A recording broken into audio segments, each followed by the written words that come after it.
ओम शांति। आज 4 अक्टूबर 2021 की बाबा की साकार मुरली है। मुरली के महावाक्य है, मीठे बच्चे, बाप को याद करने की भिन्न भिन्न युक्तियाँ रचो, पुरुषार्थ कर चार्ट रखो, थको नहीं, तूफानों में अड़ल रहो। प्रश्न है, बच्चों को अपना कौन सा अनुभव आपस में एक दो को सुनाना चाहिए? उत्तर है, हम बाप को कितना समय और कैसे याद करते हैं? भोजन के समय बाप की याद रहती है या अनेक प्रकार के विचार आ जाते हैं?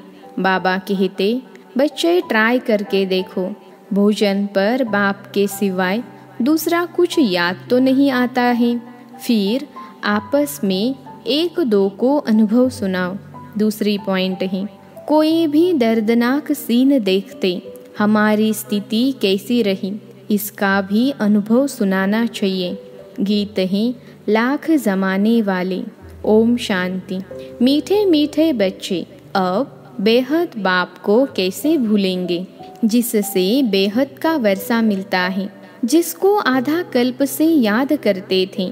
यह तो समझाया है कि मनुष्य को कभी भगवान नहीं कहा जाता। तो अब जबकि बेहद का बाप मिला है, उसकी याद में ही करामत है। जितना पतित पावन बाप को याद करेंगे उतना पावन बनते जाएंगे। तुम अपने को अब पावन कह नहीं सकते हो। जब तक अंत हो, जब संपूर्ण पावन बन जाएंगे तो यह शरीर छोड़ जाए, संपूर्ण पवित्र शरीर लेंगे। जब सतयुग में नया शरीर मिले तब संपूर्ण कहेंगे। फिर रावण का खात्मा हो जाता है। सतयुग में रावण की एफिजी नहीं बनाई जाती है। तो तुम बच्चे जब बैठते हो, चलते फिरते हो, तो बुद्धि में यह याद रहे, अब हमने 84 का चक्र पूरा किया है।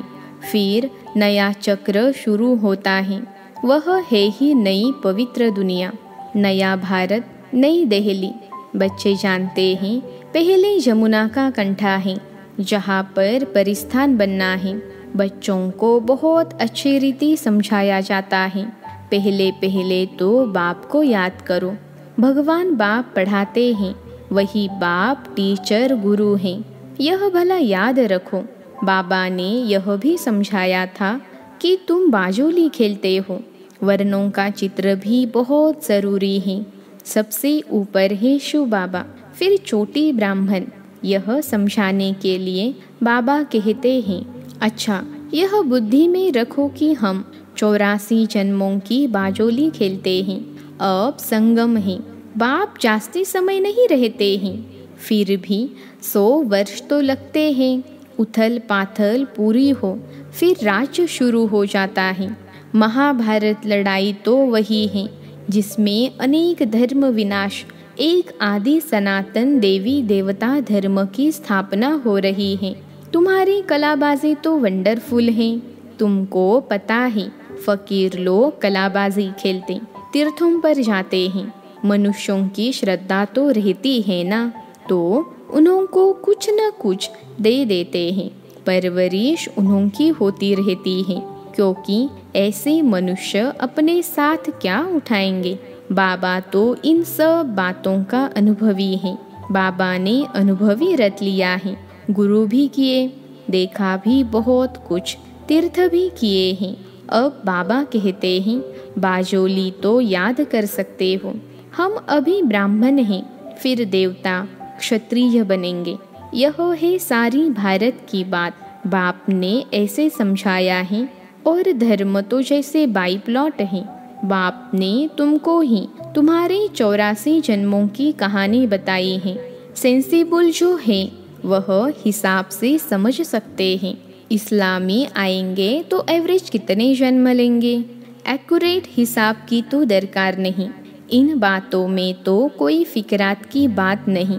सबसे जास्ती फिक्र यह रहती है कि हम बाबा को याद करते रहें। बस एक ही फिक्र है, एक को याद करने का। घड़ी घड़ी माया और फिक्रात में डाल देती है। इसमें माया फिक्र में बहुत डालती है। बच्चों को याद करना ही चाहिए। अब हमको घर जाना है। स्वीट होम किसको याद नहीं आएगा। मांगते भी हैं शांति देवा, भगवान को कहते हैं हमको शांति दो। अब तुम बच्चे यह तो जानते हो, यह पुरानी दुनिया खत्म हो जानी है। यह भी तुम्हारी बुद्धि में है और मनुष्य तो घोर अंधियारे में है। शांति सतयुग में ही होती है। एक धर्म, एक भाषा, रस्म रिवाज भी एक ही होता है। वहाँ है ही शांति का राज्य। अद्वैत की बात ही नहीं, वहाँ तो एक ही राजा ही होती है और सतो प्रधान है। रावण राज्य है नहीं जो लड़ाई हो। तो तुम बच्चों को खुशी का पारा चढ़ना चाहिए। शास्त्रों में जो गायन है, अतीन्द्रिय सुख गोप गोपियों से पूछो। गोप गोपिया तो तुम हो ना, तुम सम्मुख में बैठे हो। तुम्हारे पास भी नंबरवार हैं, जिनको याद रहता है कि बाबा हमारा बाबा भी हैं, टीचर भी हैं, गुरु भी हैं। यह तो वंडर है ना। लाइफ तक साथ देते हैं।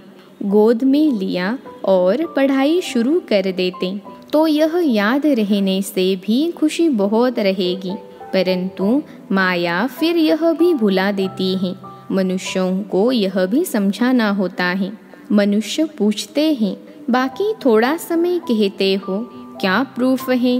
बोलो देखो इसमें लिखा हुआ है। भगवानुवाच, यज्ञ भी रचा हुआ है, यह ही ज्ञान यज्ञ। अब कृष्ण तो यज्ञ रच न सकें। बच्चों को यह भी बुद्धि में रहना चाहिए कि हम ब्राह्मण इस बेहद यज्ञ के हैं। बाबा ने हमको निमित्त बनाया है। तुम जब अपनी अच्छी रीति ज्ञान योग की धारणा करते हो, आत्मा संपूर्ण बन जाती है, तब इस भंभोर को आग लगेगी। मनुष्यों को ही पता होता है ना कि यह बेहद का कर्म क्षेत्र है, जहाँ सभी आकर खेल करते हैं। बनी बनाई बन रही। बाप कहते हैं बच्चे चिंता उनकी की जाए जो अनहोनी हो गया सो ड्रामा में था, फिर उनका चिंतन काहे का करें। हम ड्रामा को देखते हैं। ड्रामा में जब कोई ऐसा दर्दनाक सीन होता है तो मनुष्य देखकर रोते हैं। अब वह तो हुआ झूठा ड्रामा, यह तो सच्चा ड्रामा है। सच सच करते हैं, परंतु तुमको कोई दुख के आंसू नहीं आने चाहिए। साक्षी होकर तुमको देखना है। जानते हो यह ड्रामा है, इसमें रोने की क्या दरकार है। पास्ट इज पास्ट, कब विचार भी नहीं करना चाहिए। तुम आगे बढ़ते बाप को याद करते रहो और सबको रास्ता बताते रहो। बाबा तो राय देते रहते हैं। त्रिमूर्ति के चित्र तुम्हारे पास बहुत हैं, क्लियर लिखा हुआ है। वह शिव बाबा, यह वर्षा।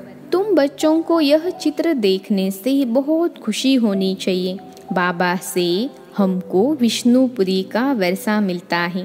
पुरानी दुनिया तो खत्म होनी है। बस यह चित्र सामने रख दो। इसमें खर्चा तो कुछ भी नहीं है। झाड़ भी बहुत अच्छा है।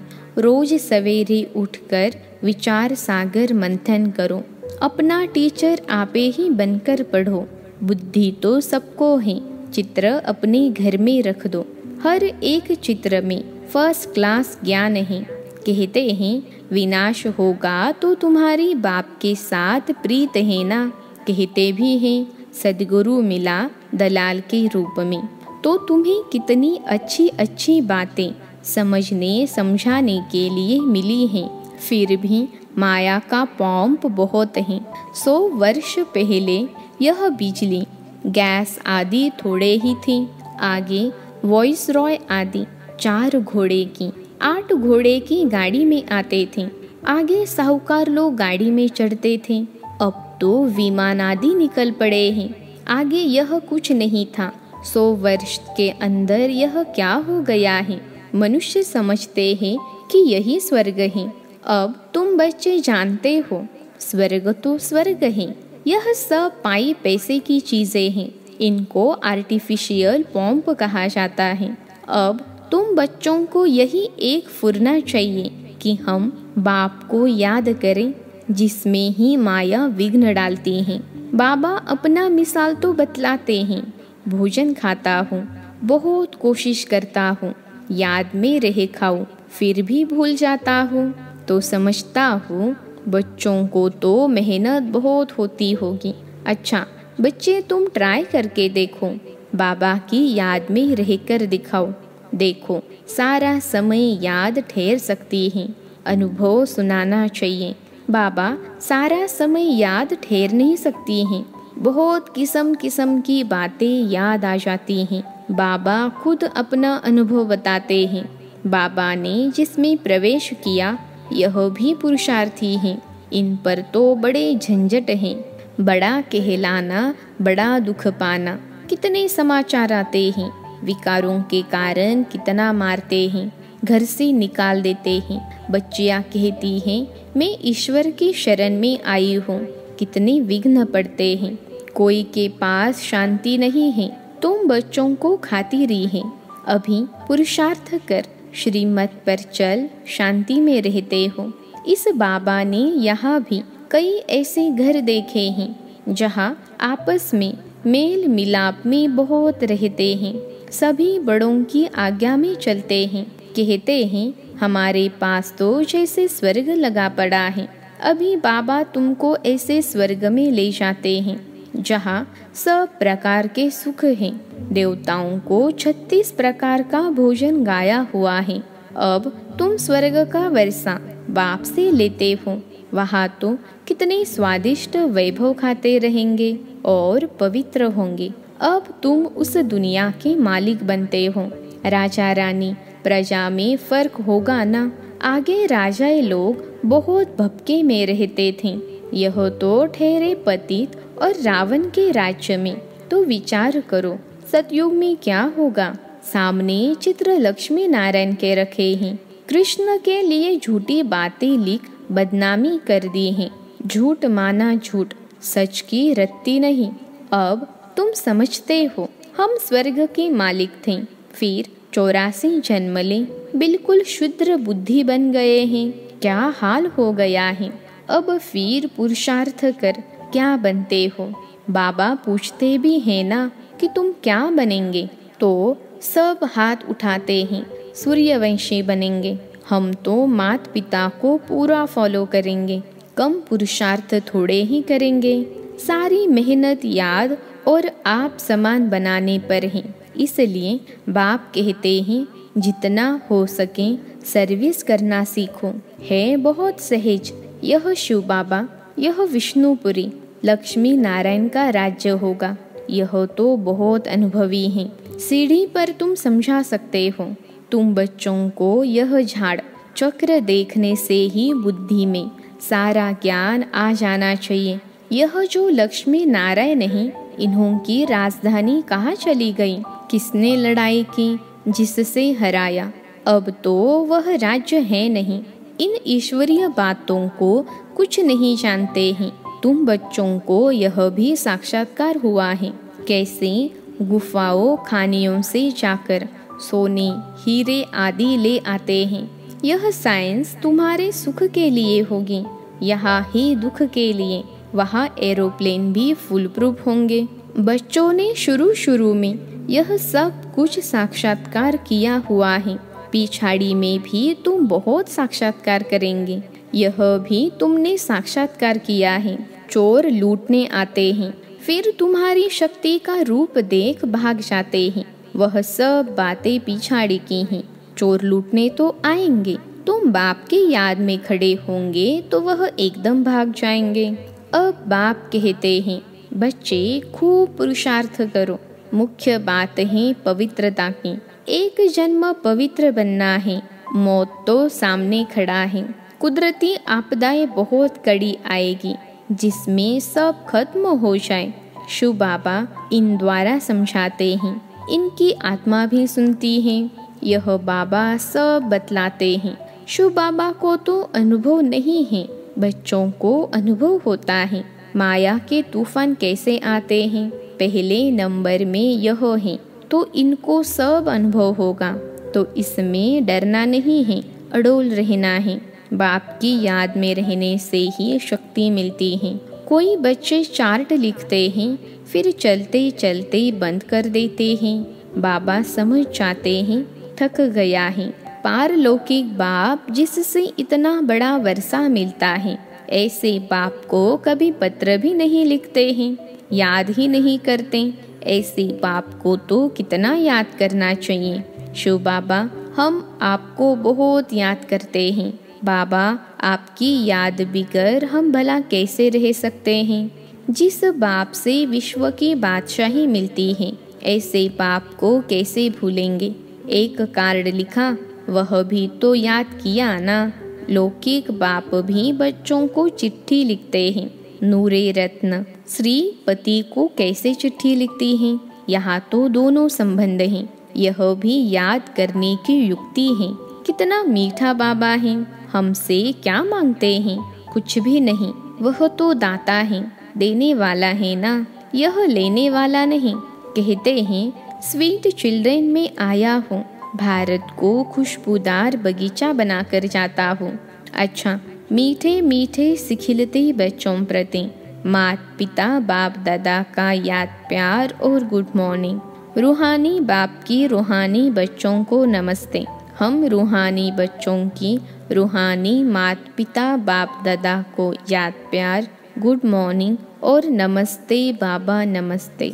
धारणा के लिए मुख्य सार। पहली पॉइंट है, सूर्यवंशी बनने के लिए माता पिता को पूरा फॉलो करना है। याद में रहने की और आप समान बनाने की मेहनत करनी है। दूसरी पॉइंट है, पुरुषार्थ कर श्रीमत पर चल शांत रहना है। बड़ों की आज्ञा माननी है। आज का वरदान है, स्वयं को सेवाधारी समझकर झुकने और सर्व को झुकाने वाले निमित्त और नम्र चित्त भव। स्वयं को सेवाधारी समझकर झुकने और सर्व को झुकाने वाले निमित्त और नम्रचित्त भव। विश्लेषण है, निमित्त उसे कहा जाता जो अपने हर संकल्प व हर कर्म को बाप के आगे अर्पण कर देता है। निमित्त बनना अर्थात अर्पण होना। और नम्रचित्त वह है जो झुकता है। जितना संस्कारों में संकल्पों में झुकेंगे, उतना विश्व आपके आगे झुकेगी। झुकना अर्थात झुकाना। यह संकल्प भी न हो कि दूसरे भी हमारे आगे कुछ तो झुके। जो सच्चे सेवाधारी होते हैं वह सदैव झुकते हैं, कभी अपना रोब नहीं दिखाते। आज का स्लोगन है, अब समस्या स्वरूप नहीं समाधान स्वरूप बनो। अब समस्या स्वरूप नहीं समाधान स्वरूप बनो। अच्छा, ओम शांति।